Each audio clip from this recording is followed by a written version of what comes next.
राम राम राम राम राम राम।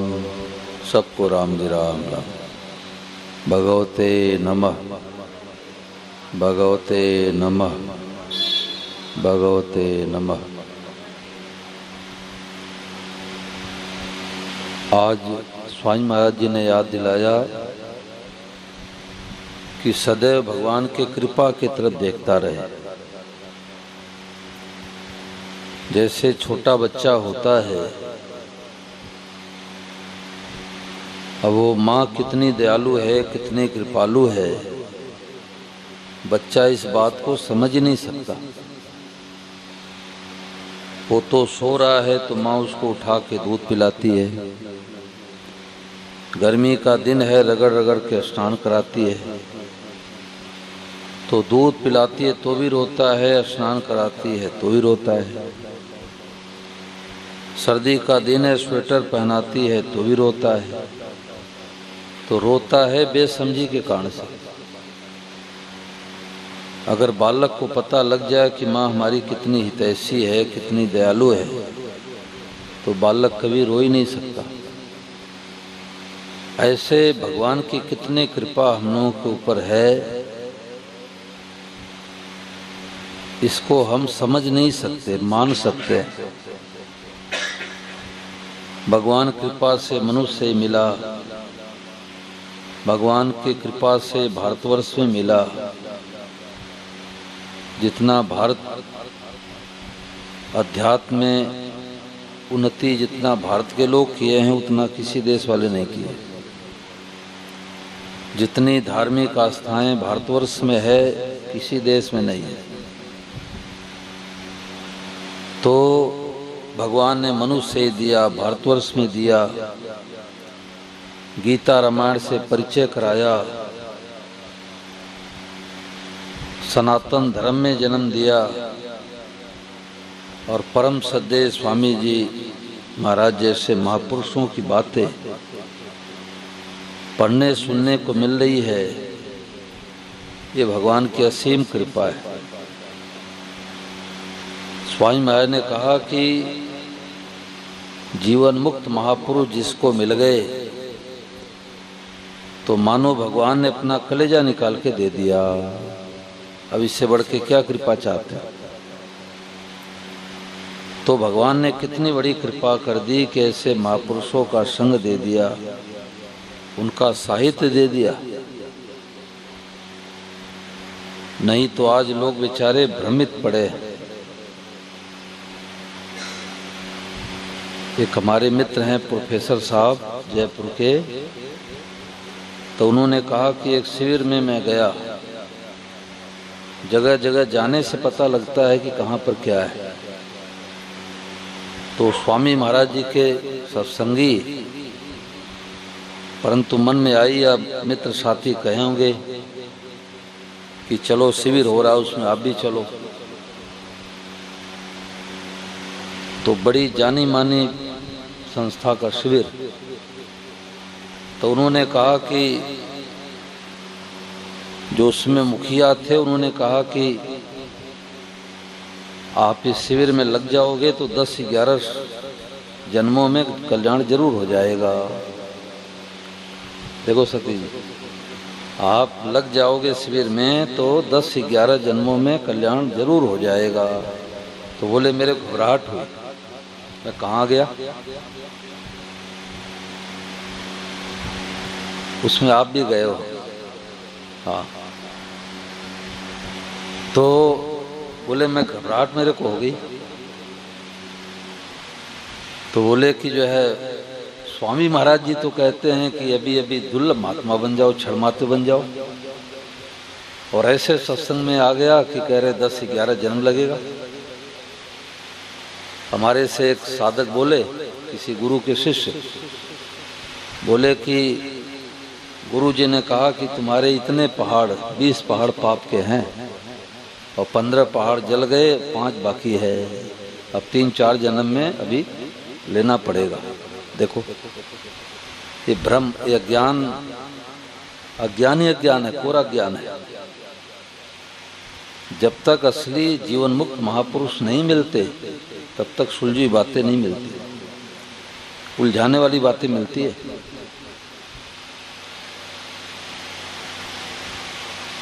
ये जो पत्रक आया है वृंदावन से, वृंदावन के सत्संग का, तो उसमें एक पॉइंट में आया है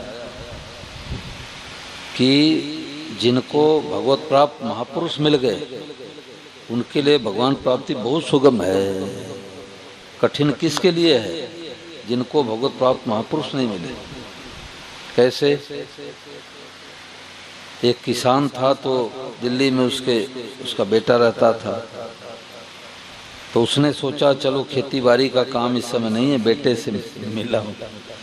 तो आया स्टेशन पर, जब उतरा तो ऑटो वाले आ गए, गाड़ी वाले, बाबूजी कहाँ जाओगे? बोले बेटे के पास जाऊँगा।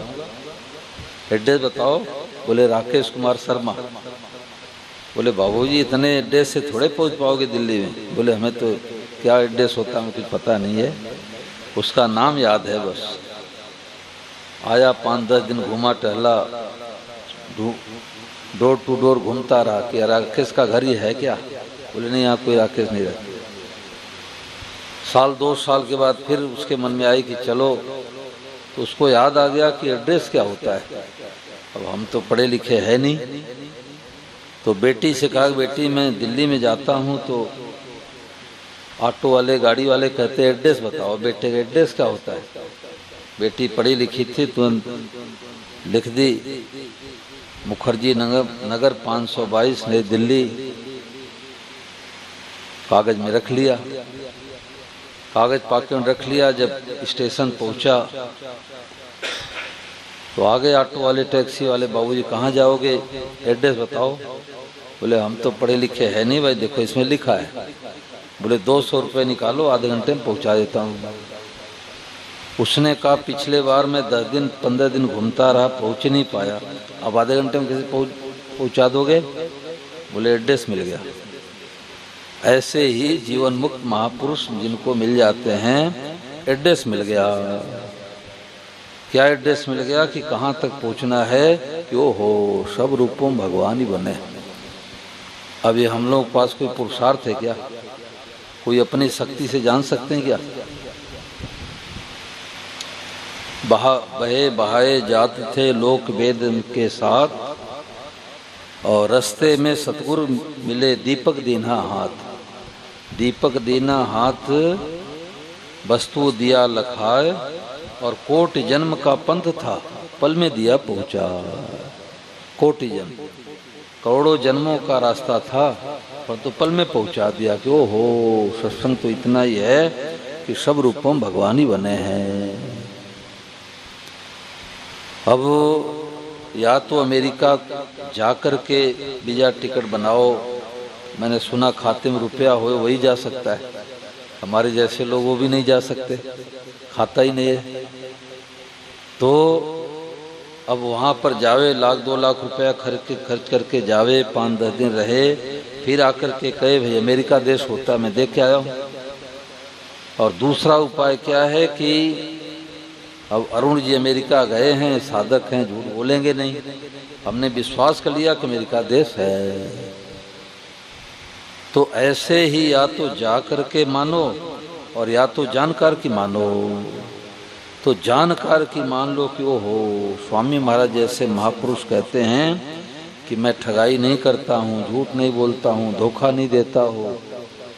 इस बात को पकड़ लो कि सब रूपों में भगवान ही बने हैं, सब जग ईश्वर रूप है।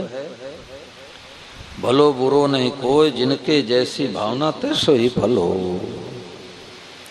आज ही सत्संग हो गया, आज ही सत्संग पूरा हो गया। देखो सच चर्चा बार बार होती है, सत्संग जीवन में एक बार होता है। जैसे विवाह एक बार होता है, ऐसे सत्संग जीवन में एक बार होता है। अब प्रश्न उठता है कि एक बार होता है तो बार बार क्यों करे? तो महाराज जी ने कहा जैसे स्कूटर में किक लगाते हैं, पैरों से किक लगा के स्टार्ट करते हैं, अब होता तो एक किक में है, परंतु वो 15वीं बार में होगा कि 25वीं बार में होगा कि 8वीं बार में होगा, इसका पता नहीं है। ऐसे बार बार सत्संग सुनते हैं, बार बार सत्संग सुनते हैं, और कभी दृष्टि चली जाती है, ओ हो बात तो इतनी है। बात तो इतनी है कि सब रूपम भगवान ही बने हैं। अब सब रूपम भगवान बने हैं इस बात का पता लग गया तो हम किसी को दुख दे नहीं सकते, किसी गाली दे नहीं सकते, किसी का अपमान कर नहीं सकते, किसी की निंदा कर नहीं सकते, किसी घाटा पहुंचा नहीं सकते। क्यों? पता लग गया। देखो स्वामी जी महाराज बड़े खोजी थे और छोटे बच्चों से भी ज्ञान ले लेते थे। चूरू में महाराज जी का सत्संग चल रहा था गुरुकुल आश्रम में, तो बच्चे पढ़ाई करते वहाँ संस्कृत की आदि की, तो कुछ बच्चे आपस में बातें कर रहे थे और महाराज जी सुन लिए। तो महाराज जी कई बार ये बातें सभा में बताते, बोले कि एक बच्चा बोला, अरे ज्ञान क्या है, ज्ञान क्या है? कहते ज्ञान ज्ञान ज्ञान क्या है? तो दूसरा बच्चा बोला कि ज्ञान क्या, बेरो पड़ गयो। राजस्थानी भाषा में बोला कि बेरो पड़ गयो, पता लग गया। तो अभी तक पता नहीं लगा था, अभी तक पता नहीं लगा था। अभी तो हम जगत जगत मान करके सुखी दुखी हो रहे थे, राग द्वेष कर रहे थे, परंतु आज पता लग गया कि वो हो साक्षात भगवान। भाई महाराज जी का एक प्रवचन मिला तो महाराज जी बोले कि ज्ञान मार्ग में और भक्ति मार्ग में क्या अंतर है? तो ज्ञान मार्गी में विवेक की प्रधानता होती है, वो कहता ये कुत्ता है, और भगत कहता है वो हो हमारे ठाकुर जी हैं, ठाकुर जी हैं, ठाकुर जी। दोनों में कितना फर्क है? ज्ञान मार्गी कहता है कि एक अविनाशी है, बाकी सब नाशवान ही नाशवान है, और भगत झंझट नहीं पड़ता।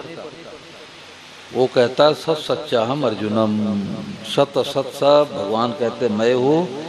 तो भगत कहता है कि सब भगवान ही भगवान है। ज्ञान मार्गी दो सत्ता को लेके चलता है, जड़ चेतन को लेके चलता, दो विभाग। और भक्ति मार्ग वाला केवल एक विभाग, सब रूपों भगवान है। तो भगवान की कृपा की तरफ देखता रहे, और जो संतोष कर लेते हैं मैं सब जान गया, वही अटक जाते हैं। देखो महाराज जी की पुस्तक मेरे को मिली थी 1988 में, यानी लगभग 36 साल पहले। मेरे कुछ पता नहीं था स्वामी महाराज कौन है। कोई कलकत्ता से एक समय का सत्संग किसी ने छपवा रखा था, और कोई हमारे परिचित सज्जन लाए, बोले आप पुस्तकें पढ़ते रहते हो धार्मिक, तो देखो पुस्तक लाया हूँ आपके लिए। तो 2-3 किताबें तो अखंड ज्योति की थी, शांति कुंज वालों की, और एक पुस्तक महाराज जी की थी। तो अखंड ज्योति तो ऐसे मैं पढ़ करके रख दिया। स्वामी महाराज जी की पुस्तकें शक्तिपात करती है, क्योंकि महाराज जी ने श्री धवन जी से कहा था कि समझ करके लिखना, कोई भी चीज लिखो पहले समझो, और नहीं समझ में आवे तो पूछ लेना। अगर बिना समझे लिखोगे तो पढ़ने वालों को उसके समझ नहीं आएगी बात। और ये भाव बना के लिखो कि ये पढ़ने वाले को पढ़ते ही कल्याण हो जाए। इसलिए महाराज जी की पुस्तकों का असर पड़ता है। तो महाराज जी पुस्तक में जब पढ़ने लग गया तो उसमें लिखा था कि अनुकूलता में भगवान की दया है, प्रतिकूलता में भगवान की कृपा है। अनुकूलता मतलब सुखदायी परिस्थिति, और प्रतिकूलता मतलब दुखदायी परिस्थिति। तो आधी बात तो मेरे को समझ आ गई कि अनुकूलता में भगवान दया है। घर में बेटा जन्मे, पोता जन्मे, मकान बने, फैक्ट्री बने, प्लाट बने, भगवान की दया है, साफ साफ दिखाई दे रहा है। दुख आ जाए, संकट आ जाए, अपमान हो जाए, निंदा हो जाए, घाटा लग जाए, इसमें कौन सी कृपा है? तो मैंने सोचा है साधु महात्मा शरीर छोड़ देते हैं, उसके बाद पुस्तकें छपती है। तो महाराज जी की पुस्तक में एक विलक्षणता है कि महाराज जी छोटा कोई ऐसे उदाहरण लिख देते हैं कि सदा के लिए समाधान हो जाता है। तो जब आगे मैं पढ़ने लगा तो महाराज जी ने कहा, जैसे कई बच्चे मैदान में खेल रहे हो और किसी माँ के हृदय में दया उमड़े कि बच्चा कुछ खाया पिया नहीं और चला गया खेलने के लिए, बीमार पड़ जाएगा। तो माँ क्या करती है कि साड़ी के आंचल में लड्डू लेके आती है अब वहाँ देखती है कई बच्चे खेल रहे हैं, तो माँ के हृदय में सबसे ज़्यादा दया होती है। भगवान के बाद दूसरा नंबर माँ का ही आता है। तो अब वो क्या करती है कि आधा लड्डू फोड़ के तो अपने बेटे के हाथ में देती है, और आधे लड्डू को फोड़ फोड़ करके सब बच्चे को देती है। परंतु सब बच्चे यदि उतरंता करे, थप्पड़ किसको लगाएगी भाई? बोलो, अपने को लगाएगी। दूसरे को लगावे तो लड़ाई होने लग जाए। तो हमारे बेटे को थप्पड़ लगाने वाली कौन होती है? यही बात लगी कि वास्तव में प्रतिकूलता में भगवान की विशेष कृपा होती है। अपनेपन का थप्पड़ है ये। बिना प्रतिकूलताए जीव भगवान में नहीं लगता। महाराज ने कहा ज्यादा धनी व्यक्ति भगवान में नहीं लग पाते। उनकी इतनी सुख सुविधा रहती है कि उस सुख सुविधा से बाहर आ ही नहीं पाते। और बहुत गरीब आदमी भी नहीं लग पाता। प्लास्टिक चूंघते रहते हैं, 200-500 कमाया, रोटी खाया, मदिरा पिया, सो गए। बीच वाले भगवान में लगते हैं। तो भगवान की सदैव कृपा को देखते रहे। ये महाराज जी की पुस्तक है, परम प्रभु अपने में ही पायो। अभी आज मैं इसको पढ़ा तो महाराज जी ने पेज संख्या 74 पर बड़ी विशेष बात कही। महाराज जी ने कहा कि एक खास बात है कि सब अच्छे काम भगवान की कृपा से होते हैं। अच्छी बात मिलती है तो अभी भगवान की कृपा से। अच्छे पुरुष मिलते हैं तो अभी भगवान कृपा से। अच्छी बुद्धि पैदा होती है तो भी भगवान कृपा से। पारमार्थिक रुचि होती है तो भी भगवान कृपा से। अच्छे के लिए परिवर्तन होता है तो भी भगवान की कृपा से। सभी अच्छी बातों के मूल में परमात्मा ही है, और सभी खराब बातों के मूल में हमारी कुबुद्धि संसार की आसक्ति है। इसलिए हमारे को कोई अच्छी बात मिले, अच्छी सद्बुद्धि पैदा हो, अच्छे संत महात्मा मिले, अच्छा संग मिले, तो यह सब भगवान की कृपा है। भगवान की कृपा को स्वीकार करने से सब काम अपने आप ठीक होते हैं। भगवान की कृपा की तरफ दृष्टि भी भगवान की कृपा से ही होती है, नहीं तो दृष्टि नहीं जाती। इसलिए अपनी दृष्टि हरदम कृपा की तरफ ही रखे।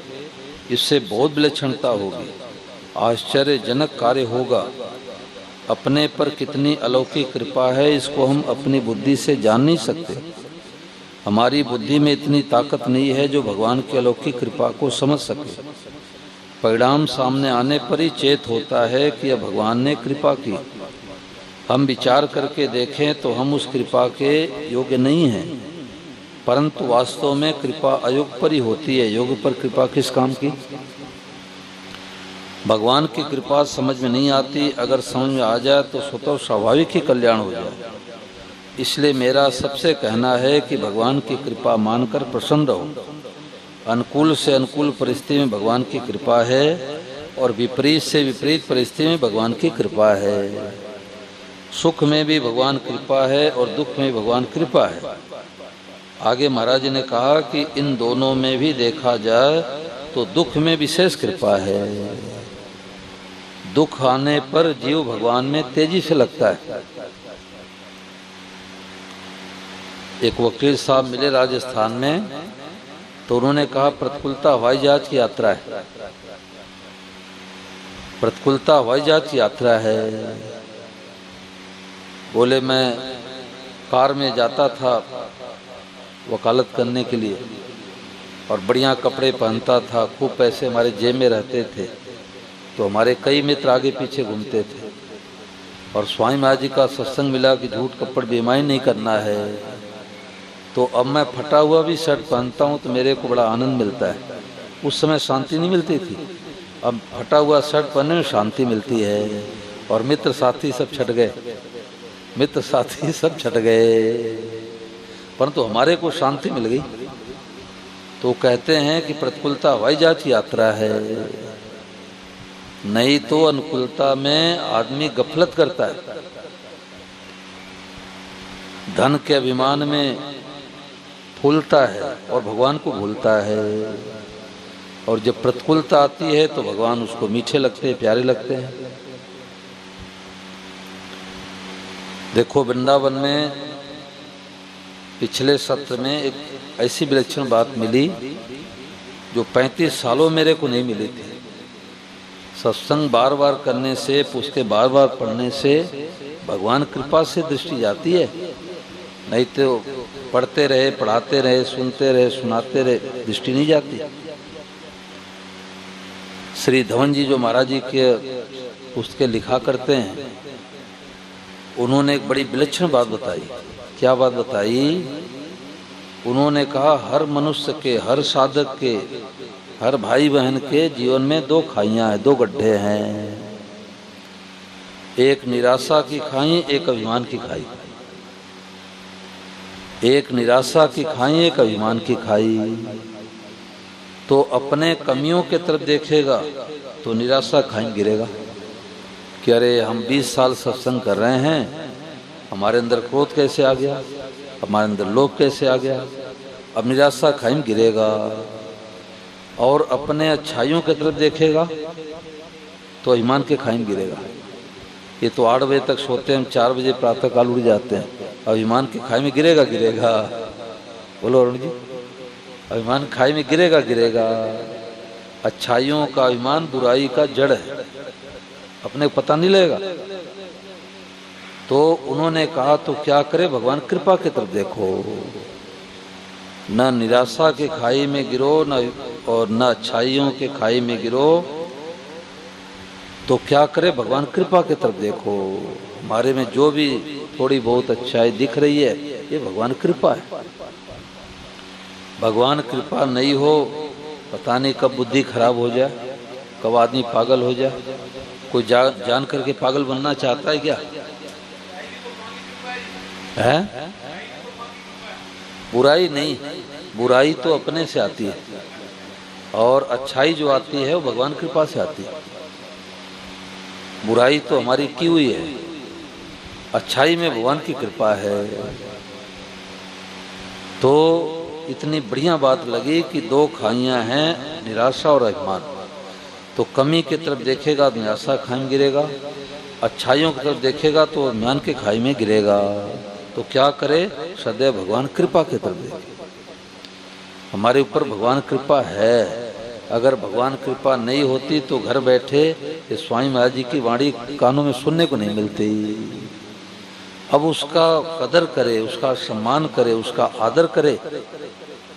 और जो अच्छे सत्संग का कदर नहीं करता तो सत्संग किसका मिलेगा? लबारों का सत्संग मिलेगा। वो कहेंगे कुछ और, करेंगे कुछ और। असली बातें महाराज ने कहा कि जैसे सोना चांदी के बिना गरीबों का काम चल जाता है, तो भगवान ने सोना चांदी सबसे महंगा बना दिया, और अन्न को उससे भी सस्ता कर दिया। जल के बिना काम नहीं चलता, जल को और सस्ता कर दिया। झरने, कुआं आदि हो गया, तालाब हो गया। और हवा के बिना 1 सेकंड भी काम नहीं चलेगा, तो हवा को भगवान ने एकदम सस्ता कर दिया। कसाई हो चाहे धर्मात्मा हो, सबके लिए एक बराबर हवा है। और हवा से भी ज्यादा कीमती परमात्मा है। तो परमात्मा सब रूपों में हो गए, कहीं ढूंढने जाने की जरूरत नहीं है, सब रूपों में परमात्मा हो गए। तो जो जितनी कीमती चीज होती है उतनी सुगमता से मिलती है। तो जो असली सत्संग होता है वो सुगमता से मिलती है। और सत्संग में जहाँ रुपया लगता है वो असली सत्संग नहीं होता, वहाँ रुपए की प्रधानता होती है। परंतु जहाँ पर बिल्कुल मुफ्त में मिले, स्वामी महाराज ने एक बार कहा कि इतनी ऊंची ऊंची बातें मैं जो बता रहा हूँ मुफ्त में मिल जाती है तो आप कदर नहीं करते। आप हिमालय के पहाड़ों में भटको और भटकते भटकते भटकते भटकते ऋषि के गीता भुनाओ, और मैं कहूँ कि एक बात का 100 रुपये लूँगा, एक बात बताऊँगा 100 रुपये लूँगा, तो आप इस बात को महत्व दोगे। मुफ्त में मिल जाती है तो वो व्यक्ति कदर नहीं करता।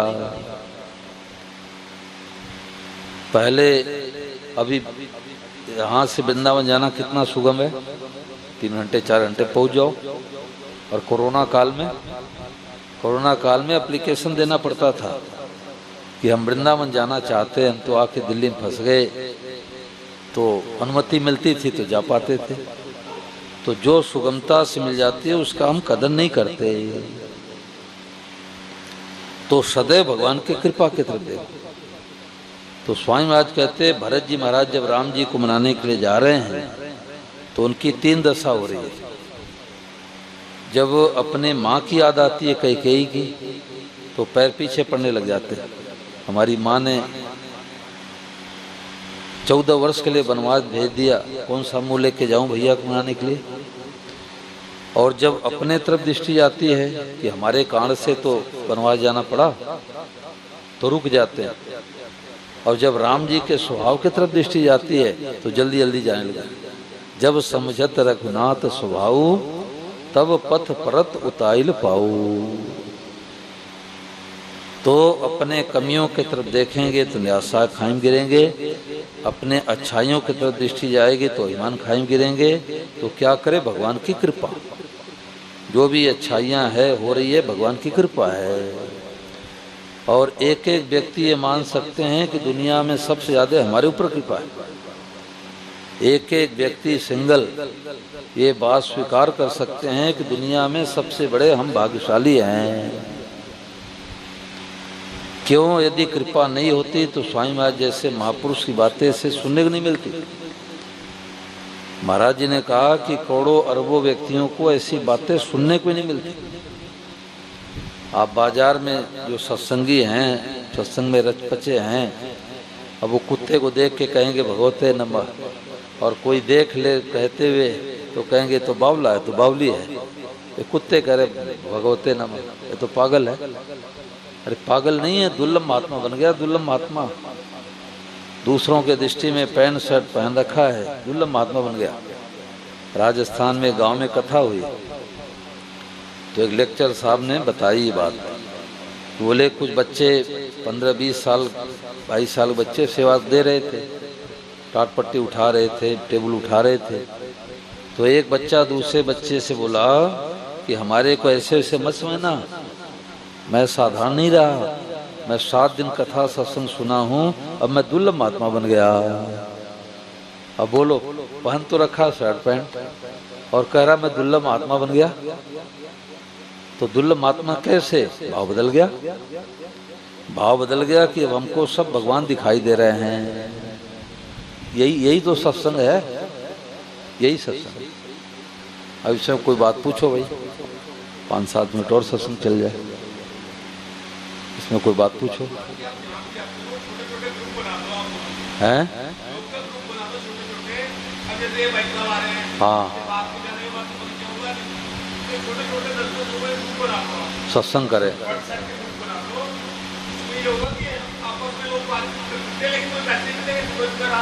ठीक बात।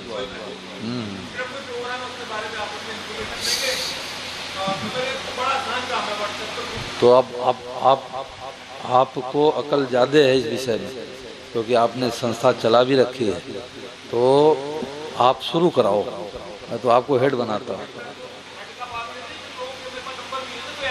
नहीं तो अभी नंबर ले लेना, अभी नंबर ले लेना। सब गहरे गहरे साधक हैं।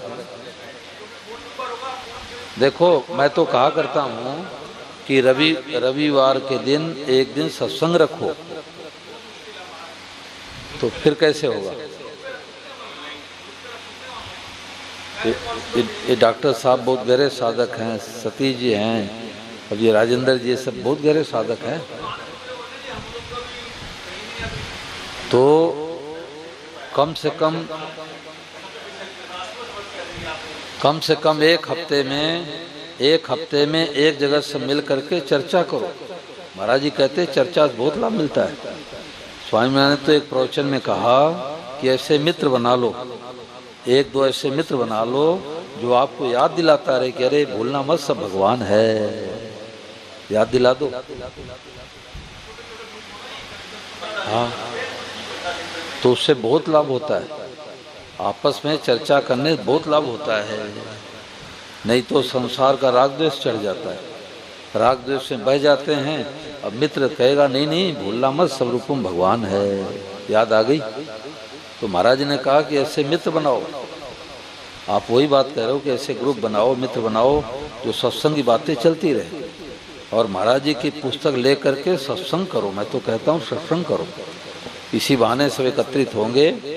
और चाहे रविवार को, चाहे अमावस्या के दिन, चाहे पूर्णिमा के दिन, जैसे एकादशी के दिन सतीश जी के यहाँ सत्संग होता है, 20-30 लोग इकट्ठे हो जाते हैं शकूरपुर में, तो वहाँ अच्छी पुस्तकें पढ़ते हैं, भजन कीर्तन होता है। ऐसे ग्रुप अलग अलग करके चर्चा करो और आधार बनाओ महाराज जी की पुस्तक, स्वामी महाराज जी की पुस्तक पढ़ करके सत्संग करो, ये आधार रहे।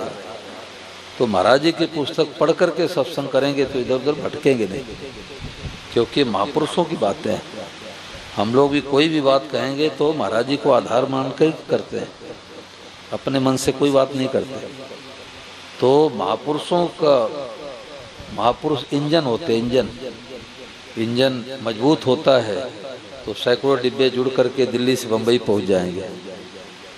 तो महाराज जी की पुस्तकें पढ़ करके और उस पर चर्चा करे, सत्संग करे तो बहुत लाभ होगा, बहुत लाभ होगा। और 7 दिन सत्संग कर लिया, फिर वही भूल गए, फिर वही घोड़ा, फिर वही मैदान, फिर वही खाना, फिर वही पीना, ये तो हाथी का स्नान है भाई। अपने जीवन को शुद्ध बनावे, पवित्र बनावे। जो बातें मिली है भगवान ने कृपा करके दी है, भगवान ने कृपा, भगवान कृपा नहीं होती तो ऐसी बातें कहने सुनने में नहीं आती। महाराज जी ने कहा कि ये बातें कह रहे हैं ये भी भगवान कृपा है, और ये बातें सुन रहे भी भगवान कृपा है। तो ये जो महाराज जी का सत्संग है ये बहुत निराला सत्संग है। वो प्रोफेसर साहब बोले कि जैसे मैंने सत्संग में सुना कि 10-11 जन्म में आप लोगों का उद्धार कल्याण हो जाएगा, तो बोले हमारे पसीना आने लग गया। मैं कहाँ गया, पैसे दे करके शिविर अटेंड कर रहे हैं और ऐसी उल्टी बातें मिल रही है। तो जब तक सुलझा हुआ नहीं होता, उलझा हुआ उलझाता है और सुलझा हुआ सुलझाता है। हाँ हाँ हाँ हाँ, अच्छा हाँ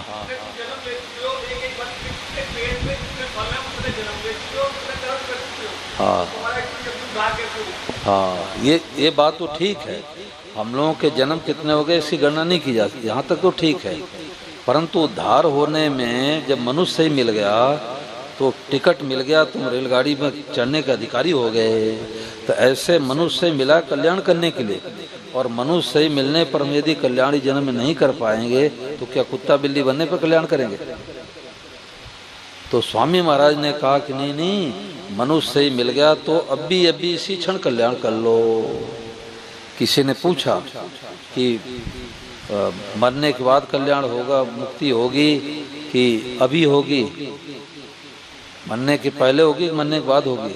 तो महाराज ने कहा न मरने के पहले न मरने के बाद में, अभी बैठे बैठे क्या जगत रूप में सब भगवान है, जगदीश है, हो गया पूरा काम।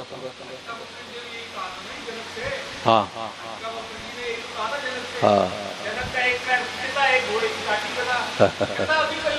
हाँ हाँ, ठीक बात। हाँ, कोई जा रहा है, बोले रुको रुको, बोले क्या बात है? बोले ये गाड़ी खड़ी साक्षात भगवान है, ये पेड़ है साक्षात भगवान है, ये कुर्सी साक्षात भगवान है। हो गया सत्संग। सत्संग इतना ही है, और इसमें प्रमाण स्वामी महाराज है। स्वामी महाराज जैसे महापुरुष जो गीता के मर्मज्ञ हुए, अब उनकी बात नहीं मानेंगे तो चोर डाकू की बात मानेंगे? तो महाराज जी ने कहा कि ऐसी बातें मिल जाए तो कमरा बंद करके नाचो कि हम साधारण जीवों को इतनी ऊंची बातें मिल गई, सब रूपम भगवान है। अब गलत चीज का विरोध करेंगे, बैर नहीं करेंगे, विरोध डट करके करेंगे, बैर किसी से नहीं करेंगे। बैरी से भी बैर करने से उद्धार कल्याण नहीं होता। वो भी हमारे छोटे भाई हैं, उनका स्वभाव बिगड़ गया तो उनका सुधार करो, आपकी जिम्मेदारी है। परंतु हम खुद बिगड़े हुए हैं तो दूसरे कैसे सुधारेंगे? गंदे गंदे झाड़ू से जहाँ झाड़ू लगाओगे वही गंदा हो जाएगा। तो हम सुधरेंगे तो दुनिया सुधरेगी, हम बिगड़ेंगे तो दूसरे बिगड़ेंगे। ये बात है। बोलो गिरधर गोपाल की।